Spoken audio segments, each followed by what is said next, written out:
నమస్కారం, రైట్ 9 మీడియాకి స్వాగతం. హెడ్లైన్ చూద్దాం.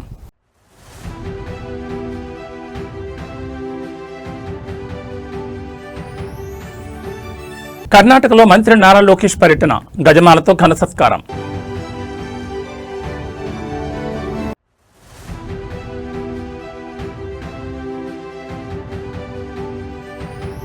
సిఐడి ముందుకు హుజూరాబాద్ ఎమ్మెల్యే పాడి కౌశిక్ రెడ్డి, పోలీసుల విధులకు ఆటంకం కలిగించిన కేసులో విచారణ.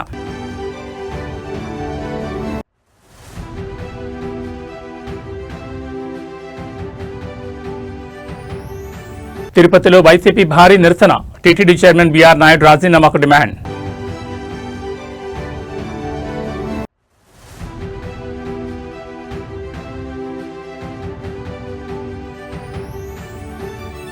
ఇబ్రహీంపట్నం మున్సిపల్ పీఠంపై ఉత్కంఠ, నేడే చైర్మన్ వైస్ చైర్మన్ ఎన్నిక.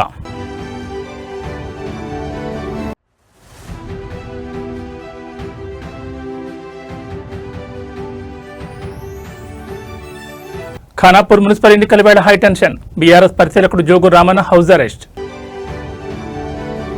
ఇక డీటెయిల్స్ చూస్తే ఆంధ్రప్రదేశ్ ఐటీ విద్యాశాఖ మంత్రి నారా లోకేష్ కర్ణాటకలోని రాయచూర్ జిల్లా సింధనూరులో పర్యటిస్తున్నారు. స్థానిక తెలుగు యువత ఆయనకు ఘన స్వాగతం పలికారు.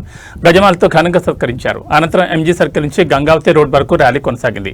గత ప్రభుత్వ హయాంలో చంద్రబాబును అక్రమంగా అరెస్ట్ చేయగా ఆ అరెస్ట్ నిరసిస్తూ సింధనూరులో ర్యాలీలు చేపట్టారు. ఆ సమయంలో తమకు అండగా నిలిచిన ప్రతి ఒక్కరికి ధన్యవాదాలు తెలిపేందుకు లోకేష్ కర్ణాటకకు వెళ్లారు. అలాగే సింధనూరు హోసళ్లిలో ఏర్పాటు చేసిన ఎన్టీఆర్ కాంస్య విగ్రహాన్ని కూడా ఆవిష్కరించనున్నారు. అనంతరం శ్రీకృష్ణదేవరాయ సైనిక్ స్కూల్ ప్రారంభోత్సవంలో లోకేష్ పాల్గొంటారు. లోకేష్ రాక సందర్భంగా నిర్వహించిన ర్యాలీలో కేంద్ర మంత్రులు కుమారస్వామి, సంజయ్ సేత్ పాల్గొన్నారు.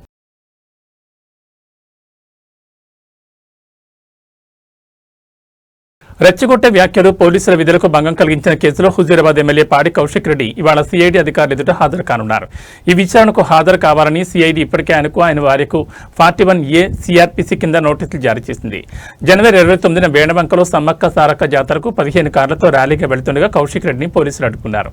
ఈ క్రమంలోనే భద్రతా సమస్యలు ఉత్పన్నమవుతాయని అడ్డుకున్న పోలీసులతో కౌశిక్ రెడ్డి వాగ్వాదానికి దిగారు. అనంతరం వారి విధులకు ఆటంకం కలిగించడమే కాకుండా వారిని దూషించారనే ఆరోపణలు వచ్చాయి. ఈ కేసులో పోలీసులు కౌశిక్ రెడ్డిని A1గా చేర్చారు. ఆయనతో పాటు మరో 15 మందిని సహా నిందితులుగా ఎఫ్ఐఆర్లో పేర్కొన్నారు. పోలీసుల విధులకు అడ్డం కలిగించడం, ప్రభుత్వ అధికారులను దూషించడం, మత విద్వేషాలు రెచ్చగొట్టేలా వ్యాఖ్యలు చేయడం వంటి తీవ్రమైన ఆరోపణలపై ఈ కేసులు నమోదవున్నాయి. ఈ మేరకు ఇవాళ హైదరాబాద్లోని సిఐడి కార్యాలయంలో అధికారులు కౌశిక్ రెడ్డి దంపతులను ప్రశ్నించనున్నారు. జనవరి 29 జరిగిన ఘటనకు సంబంధించి వారి వద్ద ఉన్న సమాచారాన్ని సేకరించడంతో పాటు ఆ సమయంలో చేసిన వ్యాఖ్యల వెనుక ఉన్న ఉద్దేశాలను అధికారులు అడిగి తెలుసుకోనున్నారు. ఇందులో భాగంగా కొండాపూర్లోని తన నివాసం నుంచి సిఐడి కార్యాలయానికి వెళుతున్న సమయంలో ఆయన మాట్లాడుతూ కాంగ్రెస్ ప్రభుత్వం తనపై కక్ష సాధింపు చర్యలకు పాల్పడుతోందని మండిపడ్డారు. జాతరలో జరిగిన గొడవకు తన భార్యపై కేసు పెట్టాల్సిన అవసరం ఏముందని ప్రశ్నించారు. ప్రభుత్వం కావాలనే తన కుటుంబం కార్యకర్తలపై అక్రమ కేసులు పెడుతోందన్నారు. ఇద్దరం కూడా విచారణకు హాజరైతా ఉన్నాం. ఇది పూర్తి ఫాల్స్ కేసు. నేను ఖచ్చితంగా అక్కడికి పోయి వాళ్ళని కూడా తప్పకుండా పోలీసు వాళ్ళని కూడా తప్పకుండా నేను కూడా ప్రశ్నిస్తా. నేను కూడా అడిగిన జవాబులు వాళ్ళు కూడా చెప్పాలా.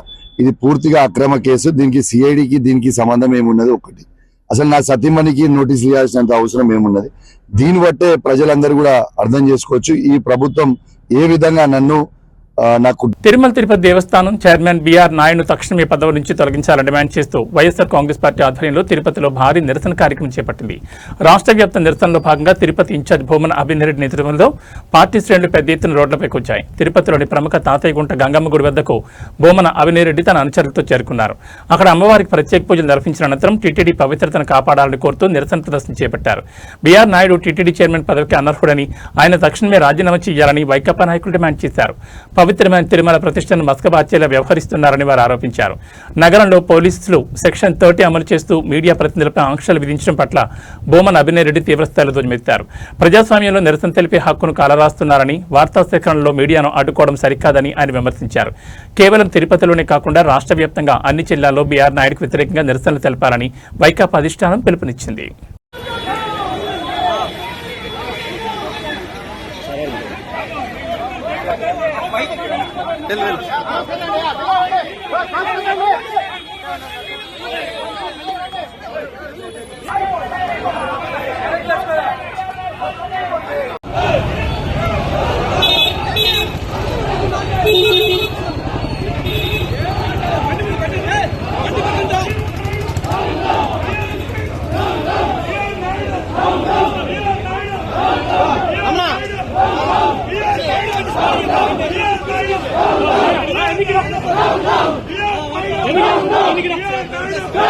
Ibrahimpatnam municipal chairman vice chairman ఎన్నికకు రంగం సిద్ధమైంది. గతంలో కాంగ్రెస్ బీఆర్ఎస్ వర్గాల మధ్య జరిగిన ఘర్షణల కారణంగా ఇప్పటికే 2 సార్లు వాయిదా పడిన ఈ ఎన్నికను తెలంగాణ హైకోర్టు ఆదేశాల మేరకు రాష్ట్ర ఎన్నికల సంఘం తిరిగి ఇవాళ నిర్వహిస్తోంది. ఈ మేరకు ఇవాళ ఉదయం 11 గంటలకు కొత్తగా ఎన్నికైన కౌన్సిలర్లు ప్రమాణ స్వీకారం చేయనున్నారు. ఇవాళ మధ్యాహ్నం మున్సిపల్ చైర్మన్ వైస్ చైర్మన్ ఎన్నిక ప్రక్రియ ప్రారంభం కానుంది. మొత్తం కౌన్సిలర్ల సంఖ్యను బట్టి బీఆర్ఎస్ పార్టీ నుంచి 13 మంది, కాంగ్రెస్ పార్టీ నుంచి 8 మంది కౌన్సిలర్లు, బీజేపీ నుంచి 1, ఇండిపెండెంట్ కౌన్సిలర్గా 1 విజయం సాధించారు. సంఖ్యాపరంగా బీఆర్ఎస్ బలంగా ఉన్నప్పటికీ గతంలో జరిగిన ఘర్షణలు, రాజకీయ సమీకరణాల నేపథ్యంలో ఈ ఎన్నిక అత్యంత ప్రాధాన్యతను సంతరించుకుంది. గత అనుభవం దృష్టిలో ఉంచుకుని ఎలాంటి అవాంఛనీయ సంఘటనలు జరగకుండా పోలీసులు మున్సిపల్ కార్యాలయం వద్ద భారీ బందోబస్తు ఏర్పాటు చేశారు. బీఎన్ఎస్ యాక్ట్లోని 163 సెక్షన్ అమల్లో ఉండే అవకాశం ఉంది. కేవలం అనుమతి ఉన్న వారిని మాత్రమే కార్యాలయం లోపలికి అనుమతించనున్నారు.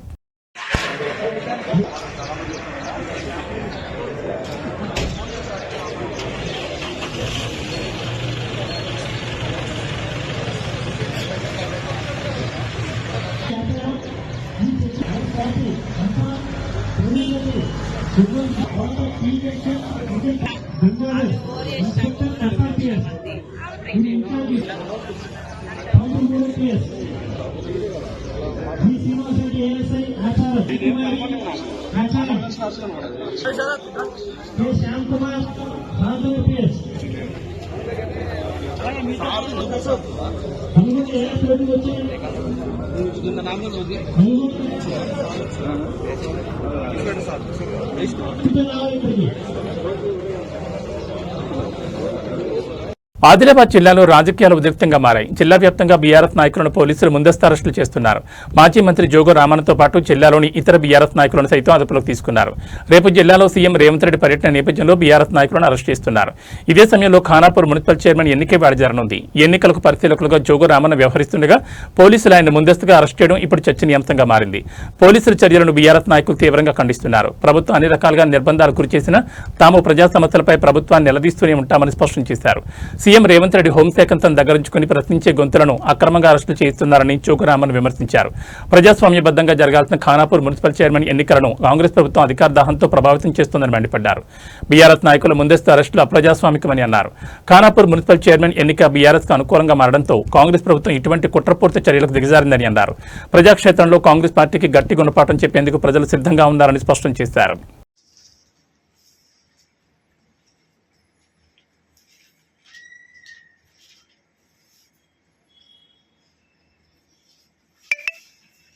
వ్యాపార సంస్థల అధినేతలు, సీఈఓలు, సీఎఫ్ఓలు లక్ష్యంగా సైబర్ నేరగాళ్లు సరికొత్త వాట్సాప్ మోసాలకు పాల్పడుతున్నారని హైదరాబాద్ సిపి విసి సజ్జనాథ్ తెలిపారు. సంస్థల అధికారిక ఈమెయిల్స్ హానికరమైన ఫిషింగ్ లింకులు పంపడం ద్వారా కంప్యూటర్లోకి మాల్వేర్ను ప్రవేశపెడుతున్నారని పేర్కొన్నారు. దీనివల్ల సిస్టమ్స్ పై నేరగాళ్లు పూర్తిస్థాయి రిమోట్ యాక్సెస్ ను పొందుతూ అక్రమాలకు తెరలేపుతున్నారని చెప్పారు. ఈ మేరకు వివరాలు వెల్లడిస్తూ ఓ ప్రెస్ నోట్ రిలీజ్ చేశారు. సిస్టమ్ నియంత్రణలోకి వచ్చిన తర్వాత అందులో యాక్టివ్గా ఉన్న వాట్సాప్ వెబ్ సెషన్లను నేరగాళ్లు చాకచక్యంగా వినియోగిస్తున్నారని సిపి తెలిపారు. సీఈఓ లేదా సీఎఫ్ఓల పేరుతో అకౌంటెంట్లకు తప్పుదారి పట్టించే సందేశాలను పంపిస్తూ నమ్మిస్తున్నారని వెల్లడించారు. తాము అత్యవసర సమావేశంలో ఉన్నామని, ఫోన్ ఎత్తడం వేరుపడదని చెబుతూ కోట్లాది రూపాయలు కాజేస్తున్నారని పేర్కొన్నారు. సోషల్ ఇంజనీరింగ్ వ్యూహాలతో తక్షణమే తమ ఖాతాలకు డబ్బును బదిలీ చేయించుకుంటున్నారని చెప్పారు. పై అధికారుల నంబర్ల నుంచి సందేశాలు వస్తుండటంతో అకౌంటెంట్ కూడా నిజమే నమ్మి మోసపోతున్నారని అన్నారు. ఇటీవల హైదరాబాద్ కమిషనరేట్ పరిధిలో ఇటువంటి కేసులు నమోదవుతున్నాయని తెలిపారు. ప్రతి కంపెనీ కూడా ఇటువంటి సైబర్ దాడుల పట్ల అత్యంత అప్రమత్తంగా ఉండాలని సూచించారు. వాట్సాప్లో పై అధికారుల పేరుతో వచ్చే ఆర్థిక అభ్యర్థనలను గుడ్డిగా నమ్మకూడదని పేర్కొన్నారు. వెంటనే అధికారులకు నేరుగా ఫోన్ చేసి ఆ సందేశం నిజమేనా కాదా అని ధృవీకరించుకోవాలని చెప్పారు. ఆఫీస్ సిస్టమ్స్ లో నాణ్యమైన ఫైర్ వాల్స్, యాంటీవైరస్ సాఫ్ట్వేర్లను నిరంతరం అప్డేట్ చేసి ఉంచాలని అన్నారు. వాట్సాప్ వెబ్ వాడిని ప్రతిసారి తప్పకుండా లాగౌట్ చేయడం మర్చిపోదని తెలిపారు. సాంకేతిక భద్రతా ప్రమాణాలను పాటించడం ద్వారానే ఇటువంటి దాడులను ఎదుర్కోగలమని పేర్కొన్నారు. ఒకవేళ ఎవరైనా సైబర్ మోసానికి గురైతే ఏమాత్రం ఆలస్యం చేయకుండా వెంటనే 1930 హెల్ప్ లైన్ నంబర్కు కాల్ చేయాలని సజ్జనాథ్ చెప్పారు. అలాగే బాధితులు cybercrime.got.in పోర్టల్లో తమ ఫిర్యాదును వెంటనే నమోదు చేయాలని అన్నారు. సైబర్ నేరగాళ్లు ఉచ్చులో పడకుండా జాగ్రత్త వహించాలని వివరించారు. అందరికీ నమస్కారం. ఈ రోజు ప్రపంచవ్యాప్తంగా అందరు కూడా మనము సాంకేతిక పరంగా చాలా మన లైఫ్ ఆధారపడి ఉంది. ఎట్లా మనము దానిలో అభివృద్ధి చెందుతున్నామో అట్లానే సైబర్ క్రిమినల్స్ కూడా ఈ యొక్క సాంకేతిక జ్ఞానాన్ని మనకంటే ముందు ఉండి ప్రజలందరూ కూడా మోసం చేస్తున్నారు. ఈ మధ్యలో మనకు 2 కేసు రిపోర్ట్ కావడం జరిగింది. సైబర్ క్రైమ్స్ లో వాళ్ళు చాలా పేరు పొందిన వాణిజ్య సంస్థలు, వాళ్ళకు చెందిన అకౌంటెంట్స్ కి వాళ్ళ వాట్సాప్ లో పేరుతో ఒక మెసేజ్ రావడము, దాన్ని బిలీవ్ చేసి వాళ్ళు వాళ్ళు అకౌంటెంట్స్ ఇద్దరు కూడా కోర్టులో ఆ అకౌంట్ కి పంపడం జరిగింది. తదుపరి విచారం చేస్తే అది వచ్చిన ఒక fake message cyber criminals account కి వెళ్ళిందని చెప్పి తెలిసింది. ఒక ఇన్వెస్టిగేషన్ భాగంగా టేకప్ చేసినప్పుడు నేను స్వయంగా వాళ్ళ ఫోన్ లో చూశాను. ఆ వచ్చిన మెసేజ్ కావచ్చు, వాళ్ళ ఓనర్ పేరు ఏముంది దాని పేరు రిప్లికేట్ చేస్తూ వాళ్ళు ఒక వాట్సాప్ మెసేజ్ పంపించారు. పేరుతో వచ్చిన మెసేజ్ నిజమని చెప్పి మనము దానికి రిప్లై చేయడము, దాని వాళ్ళ ఇన్స్ట్రక్షన్ ఇచ్చిన ప్రకారం నడుచుకుంటాం. సో దీంట్లో కనుక మనం ఇన్వెస్టిగేట్ చేస్తే వీళ్ళందరూ కూడా ఇప్పుడు వాట్సాప్ కూడా వెబ్ కనెక్ట్ కావడము, కంప్యూటర్ ఏముంది అది కాంప్రమైజ్ కావడము, వాళ్ళ ఈమెయిల్స్ కావచ్చు, ఆ సిస్టమ్కు మాల్వేర్ పంపించి అక్కడ ఉన్న వాట్సాప్ డేటాను కూడా వాళ్ళు కాపీ చేసి అక్కడి నుంచి వాళ్ళకు మెసేజ్ పంపించి ఈ ద్వారా వాళ్ళు ప్రజలందరూ కూడా మోసం చేస్తున్నారు. మీ అకౌంటెంట్స్ మీరు ఏం చెప్తారు అదే. స్వయంభూ లక్ష్మీ నరసింహస్వామి వారి జన్మ నక్షత్రమైన స్వాతి నక్షత్రాన్ని పురస్కరించుకుని యాదాద్రిలో గిరి ప్రదక్షిణ మహోత్సవం అత్యంత వైభవంగా జరిగింది. ఆలయ అధికారులు, అర్చకులు మరియు వేలాది మంది భక్తులు ఈ కార్యక్రమంలో పాల్గొని స్వామివారి పట్ల తమ భక్తిని చాటుకున్నారు. ప్రతి నెల స్వాతి నక్షత్రం రోజున యాదాద్రిలో ప్రత్యేక పూజలు నిర్వహించడం ఆనవాయితీ. ఈ క్రమంలోనే ఆలయ అధికారులు గిరి ప్రదక్షిణకు శ్రీకారం చుట్టారు. కొండ కింద ఉన్న వైకుంఠ ద్వారం నుండి ప్రారంభమైన ఈ గిరి ప్రదక్షిణలో వేలాది మంది భక్తులు గోవింద నామస్మరణతో గిరి చుట్టూ నడిచారు. సుమారు 5 కిలోమీటర్ల మేర సాగిన ఈ ప్రదక్షిణలో వృద్ధులు, మహిళలు, యువత పెద్ద సంఖ్యలో పాల్గొన్నారు. భక్తులకు ఎటువంటి ఇబ్బందులు కలగకుండా ఆలయ అధికారులు దారి పొడవునా త్రాగునీరు, ఇతర సౌకర్యాలను ఏర్పాటు చేశారు. భద్రతా దృష్ట్యా పోలీసులు కూడా భారీగా మోహరించారు. స్వామివారి ఉత్సవ విగ్రహాన్ని పల్లకిలో ఊరేగిస్తూ గిరి ప్రదక్షిణ నిర్వహించడంతో యాదాద్రి పరిసర ప్రాంతాలన్నీ ఆధ్యాత్మిక శోభతో సంతరించుకున్నాయి. గిరి ప్రదక్షిణ చేయడం వల్ల కోరిన కోరికలు తీరుతాయని, స్వామివారి కృపాకటాక్షాలు లభిస్తాయని భక్తుల విశ్వాసం. ఈ వేడుక అనంతరం భక్తులు కొండపైకి చేరుకుని స్వామివారిని దర్శించుకున్నారు.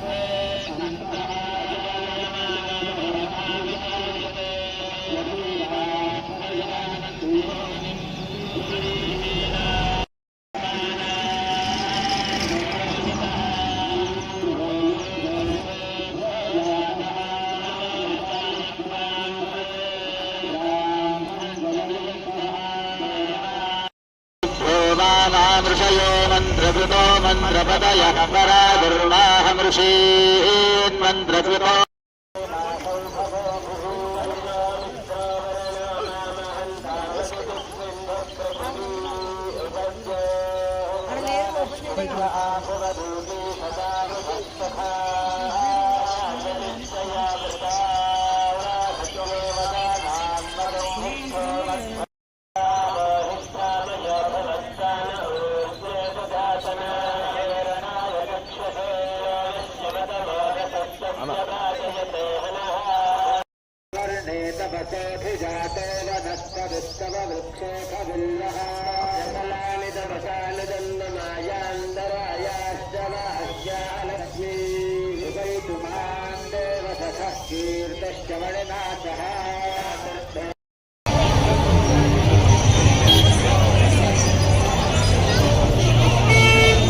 సికింద్రాబాద్ నగరంలోని అత్యంత రద్దీగా ఉండే సికింద్రాబాద్ రైల్వే స్టేషన్ పరిసరాల్లో ట్రాఫిక్ పోలీసులు భారీ ఆపరేషన్ చేపట్టారు. ఫుట్పాత్లను ఆక్రమించి పాదచారులకు ఇబ్బంది కలిగిస్తున్న దుకాణాలు, తోపుడు బండ్లపై పోలీసులు కొరడా జొలిపించారు.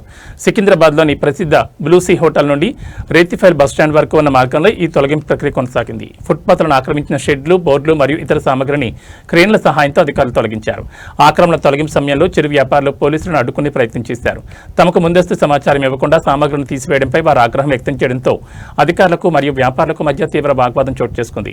వాగ్వాదం ముదిరి ఉద్రిక్తతకు దారితీయకుండా పోలీసులు ముందు జాగ్రత్త చర్యగా భారీ బందోబస్తు ఏర్పాటు చేశారు. ఎటువంటి అవాంఛనీయ సంఘటనలు జరగకుండా పోలీస్ పహారా మధ్య ఈ ఆపరేషన్ పూర్తి చేశారు. రైల్వే స్టేషన్ మరియు బస్టాండ్ ప్రాంతాల్లో నిత్యం వేలాది మంది ప్రయాణికులు రాకపోకలు సాగిస్తూ ఉంటారు. ఫుట్పాత్ల ఆక్రమణ వల్ల వారు రోడ్లపై నడవాల్సి వస్తుందని, దీనివల్ల ట్రాఫిక్ జామ్లు ఏర్పడుతున్నాయని భావించిన పోలీసులు ఈ నిర్ణయం తీసుకున్నారు.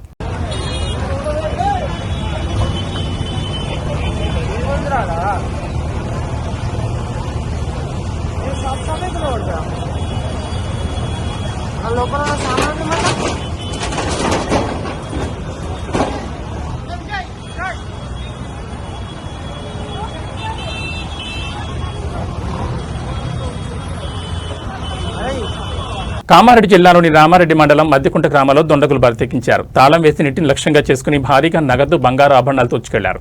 ఈ ఘటన స్థానికంగా తీవ్ర కలకలం రేపింది. మద్దికుంట గ్రామంలోని ఒక నివాసానికి తాళం వేసి ఉండడానికి గమనించిన దొంగలు అర్ధరాత్రి సమయంలో లోపలికి ప్రవేశించారు.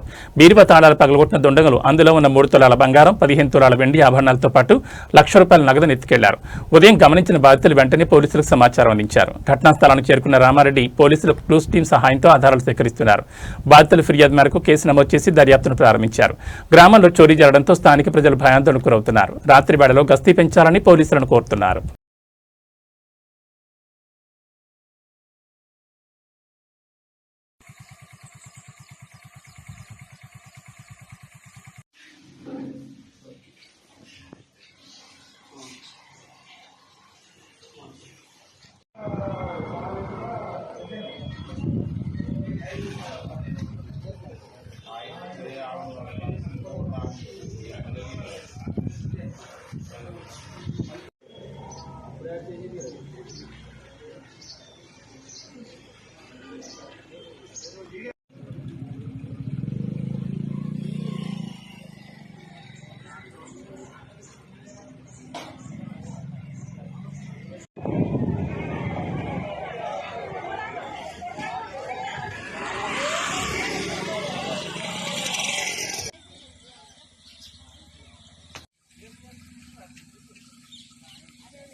సోషల్ మీడియాను ఈ రోజుల్లో కుర్రాళ్ళు చిత్ర విచిత్రంగా వాడేస్తున్నారు. మంచి చెడు అనే తేడా లేకుండా అన్నింటికీ వాట్సాప్ గ్రూపులు క్రియేట్ చేస్తూ హల్చల్ చేస్తున్నారు.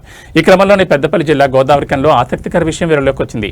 కుర్రాళ్ళు చేసిన పనికి సాధారణ ప్రజలు ఎంతకి తెగించారా మీరు అంటూ నోళ్లు వెళ్లబెడుతున్నారు. రోడ్లపై పోలీసులు తనిఖీలు నిర్వహించి తప్పించుకోవడానికి కొందరు యువకులు వేసిన మాస్టర్ ప్లాన్ రివర్స్ అయింది. వినూత్నంగా వాట్సాప్ గ్రూప్ క్రియేట్ చేసి పోలీసులకు చిక్కకుండా తిరగాలనుకున్న వారి ఆశలపై స్థానిక ఎస్ఐ నీళ్లు చల్లారు. స్వయంగా ఆ గ్రూప్లోకి ఎంట్రీ ఇచ్చి వణుకు పుట్టించారు. గోదావరికంలో పోలీసులు ఎక్కడ తనిఖీలు చేస్తున్నారు, ఎక్కడ డ్రంక్ అండ్ డ్రైవ్ నిర్వహిస్తున్నారు అనే విషయాలను ఎప్పటికప్పుడు షేర్ చేసుకోవడానికి కొందరు యువకులు పోలీస్ మామల స్క్వాడ్ పేరిట ఒక వాట్సాప్ గ్రూప్ను క్రియేట్ చేసి నడుపుతున్నారు. పోలీసులు ఒక చోట తనిఖీలు చేస్తుంటే ఆ రూట్లో వెళ్లకుండా గ్రూప్లో మెసేజ్ ఇచ్చి అందరినీ అప్రమత్తం చేయడం వీరి పని. అయితే ఇటీవల నిర్వహించిన డ్రంక్ అండ్ డ్రైవ్లో ఒక వ్యక్తి పోలీసులకు పట్టుబడ్డాడు. అనుమానం వచ్చి పోలీసులు అతని ఫోన్ చెక్ చేయగా ఈ వింత వాట్సాప్ గ్రూప్ బయటపడింది. గ్రూప్లోని మెసేజ్లు చూసి పోలీసులు అవాక్కయ్యారు. విషయం తెలుసుకుని ఎస్ఐ ఏమాత్రం ఆలస్యం చేయకుండా సదరు యువకుడి ఫోన్ ద్వారానే ఆ గ్రూప్లోకి జాయిన్ అయ్యారు. వెంటనే ఓ వీడియో సందేశాన్ని గ్రూప్లో పోస్ట్ చేశారు. ఏం మామూలు బాగున్నారా, మీ నంబర్లన్నీ నా దగ్గర సేవ్ అయి ఉన్నాయి. గ్రూప్లో ఉన్న ప్రతి ఒక్కరిని త్వరలోనే పిలిపించి కౌన్సిలింగ్ ఇస్తాను. అప్పటి వరకు ఎంజాయ్ చేయండి అంటూ స్వీట్ వార్నింగ్ ఇచ్చారు. అయితే ఎస్ఐ వీడియో చూడగానే గ్రూప్లోని సభ్యులంతా ఒక్కసారిగా షాకు గురయ్యారు. ఆయన ఇచ్చిన రిప్లై ప్రస్తుతం సోషల్ మీడియాలో తెగ వైరల్ అవుతోంది. అరే మామా, నేను ట్రాఫిక్ ఎస్ అయినా మామా, నా మీద గ్రూప్ పెట్టిరు కదా వాట్సాప్ గ్రూప్, నేనే ట్రాఫిక్ ఎస్ అయినా. గోదావరి కానీ మున్సిపల్ చౌరస్తాలో వెహికల్ చెకింగ్ చేస్తాను, డ్రంక్ అండ్ డ్రైవ్.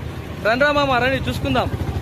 చాలా రోజులు అవుతుంది రా భయ్, నేను నా మీద మీరు గ్రూపులు పెట్టుకొని తిరుగుతున్నారు, తప్పించుకుంటారు అనే విషయం చాలా రోజుల నుంచి వెతుకుతాను, దొరుకుతలేదు. ఈ రోజు దొరికింది రా భయ్. రండ్రా భయ్, 1024 మెంబర్స్ ఉన్నారు గ్రూప్ లో, ఎవరిని వదిలిపెట్టా. మామూలు గ్రూప్ లో ఒక్కసారి నేను ఎంట్రీ కాగానే అందరు లెఫ్ట్ అయిపోతారు. మామూలు అట్లా వెళ్ళిపోకండి. మీ అందరి నెంబర్లు ఆల్రెడీ సేవ్ చేసుకున్నా, ఫొటోస్ అన్ని క్యాప్చర్ చేసుకుని పెట్టుకున్నా. అందరు ఉండండి, ఏమి ఇబ్బంది లేదు. మీ అందరితో పాటు సపరేట్ అవేర్నెస్ ప్రోగ్రామ్ పెడతాను, ఎవరు భయపడకండి. రండి, ఫస్ట్ నేను చెప్తాను, టైం చెప్తాను, అందరు కలిసి రండి. అందరు కలిసి వచ్చినాక మీకు అవేర్నెస్ ప్రోగ్రామ్ పెడతా, ఓకేనా? ఆగమాగం కాకండి. ఆ గ్రూప్ అడ్మిన్ ఎవరో చేంజ్ అయిపోయింది, దెబ్బ గ్రూప్ అడ్మిన్ కూడా తీసేసుకున్నాడు. జాగ్రత్త, ఏం టెన్షన్ పడాల్సిన అవసరం లేదు. అందరు అందుబాటులో ఉండండి. ఇదే గ్రూప్ నుంచి వెళ్ళి అవేర్నెస్ ప్రోగ్రామ్ అరేంజ్ చేస్తాను, టెన్షన్ పడకండి. పెద్దపల్లి జిల్లా గోదావరికంలో ఘోర రోడ్డు ప్రమాదం జరిగింది. సింగరేణి కార్మికులు ప్రయాణిస్తున్న ఓ కారు అతివేగంతో వచ్చి రాజేష్ థియేటర్ వద్ద ఉన్న కరెంటు స్తంభాన్ని బలంగా ఢీకొట్టింది. ఈ సంఘటనలో ఒకరు అక్కడికక్కడ మృతి చెందగా మరో 3 తీవ్రంగా గాయపడ్డారు. ఇవాళ తెల్లవారుజామున ఈ ప్రమాదం జరిగింది. ఈ ఘటనలో కారు ముందు భాగం నుజ్జునుచ్చాయింది. దీంతో కారులోని వారంతా ఇరుక్కుపోయారు. ఇది గమనించిన స్థానికులు కారులోని వారిని బయటకు తీశారు. అనంతరం అంబులెన్స్లో ఆసుపత్రికి తరలించారు. ఈ ఘటనపై పోలీసులు కేసు నమోదు చేసుకుని దర్యాప్తు చేస్తున్నారు. డ్రైవర్ నియంత్రణ కోల్పోవడం వల్లే ప్రమాదం జరిగినట్లుగా అనుమానిస్తున్నారు.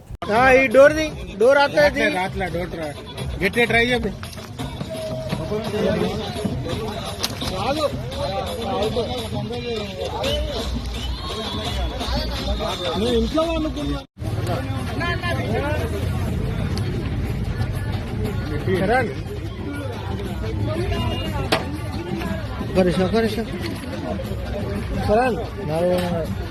మనుషులు కాదన్నా, మనుషుల్ని మనుషులు అందరు బతికే ఉన్నారు.